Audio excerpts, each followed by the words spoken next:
भारतीय वंशाची अंतराळवीर सुनीता विल्यम्स ही बॅरी विल्मोरसह अंतराळात अडकली आहे। नासाने दिलेल्या अपडेटनुसार तिला दीर्घकाळ अंतराळात राहावे लागू शकते। या दोन्ही अंतराळवीरांना परत आणण्यासाठी प्रयत्न सुरू आहेत, पण अजूनही यश आलेलं नाही। पण आता अशी अपडेट आहे की त्यांना येण्यासाठी वेळ लागू शकतो। सुनीता विल्यम्स आणि बॅरी विल्मोर हे सध्या आंतरराष्ट्रीय अंतराळ स्थानकात उपस्थित आहेत। बोईंग स्टारलाइन मधील बिघाडामुळे दोघेही अंतराळात अडकले आहेत। आता अमेरिकन अंतराळ संस्था नासाने म्हटले की बोईंग स्टारलाइनरवर गेलेल्या अंतराळवीरांना परत आणण्याचे नियोजन करताना सर्व पर्यायांचा विचार करण्यात आला आहे। बोईंग स्टारलाइनर या अंतराळयानातून सुनीता विल्यम्स आणि बॅरी विल्मोर हे 5 जून रोजी आंतरराष्ट्रीय अंतराळ स्थानकावर गेले होते। 8 दिवसासाठी ही मोहीम होती, पण हेलियम गळती आणि थ्रस्टरच्या खराबीमुळे हे धर्तीवर परत येऊ शकलेले नाहीत। बोईंग स्टारलाइनरचे हे पहिले उड्डाण होते। सुनीता विल्यम्स आणि बॅरी विल्मोर 2 महिन्यांपासून अंतराळात अडकले आहेत। नासाच्या एका अधिकाऱ्याने सांगितले की बोईंग स्टारलाइन अंतराळवीरांना पृथ्वीवर परत आणण्यासाठी योजना तयार करत आहे। यामध्ये सर्व शक्यता तपासल्या जात आहेत। 2025 मध्ये दोन्ही अंतराळवीर पृथ्वीवर परत येऊ शकतात असाही एक पर्याय आहे। या प्लॅन मध्ये स्पेसएक्स देखील समाविष्ट आहे। कमर्शियल क्रू प्रोग्रामचे व्यवस्थापक स्टीव्ह स्टिच म्हणाले की स्टारलाइनर स्पेसक्राफ्टद्वारे विल्मोर आणि सुनीता यांना परत आणण्याची नासाची जबाबदारी आहे। त्यासाठी सर्व पर्याय खुले आहेत। त्यासाठी आम्ही नियोजन केले आहे। स्टीव्ह स्टिच यांनी असेही सांगितले की नासा एलोन मस्कची कंपनी स्पेसएक्स सोबत काम करत आहे। आम्ही स्पेसएक्स सोबत काम करू इच्छितो, जेणेकरून ते क्रू 9 ला प्रतिसाद देण्यासाठी तयार आहे। आवश्यक असल्यास बॅरी विल्मोर आणि सुनीता विल्यम्स यांना क्रू 9 मध्ये परत केले जाईल। यापूर्वी नासाने स्पेसएक्स क्रू 9 मोहिमेत विलंब झाल्याची घोषणा केली आणि सांगितले की त्याचे प्रक्षेपण 25 सप्टेंबर पर्यंत पुढे ढकलण्यात आले आहे। हे मिशन याच महिन्यात म्हणजे ऑगस्ट मध्ये पाठवले जाणार होते। ते 4 क्रू मेंबर्सना आंतरराष्ट्रीय अंतराळ स्थानकावर घेऊन जाईल। नासाच्या अधिकाऱ्याने मिशन क्रू 9 च्या प्रक्षेपणाचा उल्लेख केला आणि स्टारलाइनरच्या अंतराळात अडकलेल्या 2 प्रवाशांना परत आणण्यासाठी त्यांनी योजना कशी तयार केली आहे। ते म्हणाले की सुनीता विल्यम्स आणि विल्मोर यांना 2025 पर्यंत पृथ्वीवर परत आणण्याचे त्यांचे लक्ष्य आहे। ते म्हणाले की मिशन क्रू 9 साठी ड्रॅगनची स्थापना करण्यात आली आहे। त्या फ्लाइट मध्ये फक्त 2 प्रवासी उड्डाण करतात आणि त्यानंतर आम्ही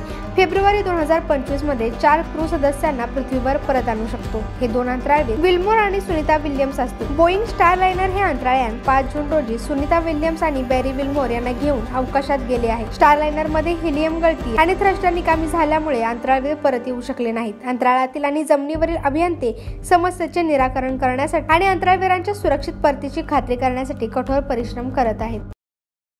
I feel confident that if we had to, if there was a problem with the International Space Station, we can get in our spacecraft and we can undock, talk to our team, and figure out the best way to come home. Yeah, like I said, we've practiced a lot, so I have a feeling, I have a real good feeling in my heart that the spacecraft will bring us home, no problem. 5, 6, 7, 8, 9, 10.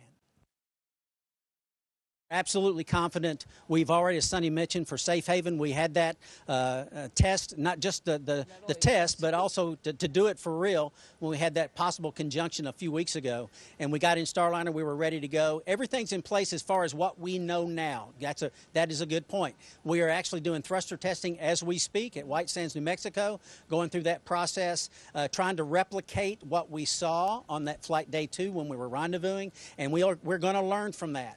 And we're going to incorporate new processes, new procedures that we will employ if necessary. So obviously, right now, we are ready. We will be ready then, unless the data shows otherwise. But right now, based on what we know, we are absolutely ready.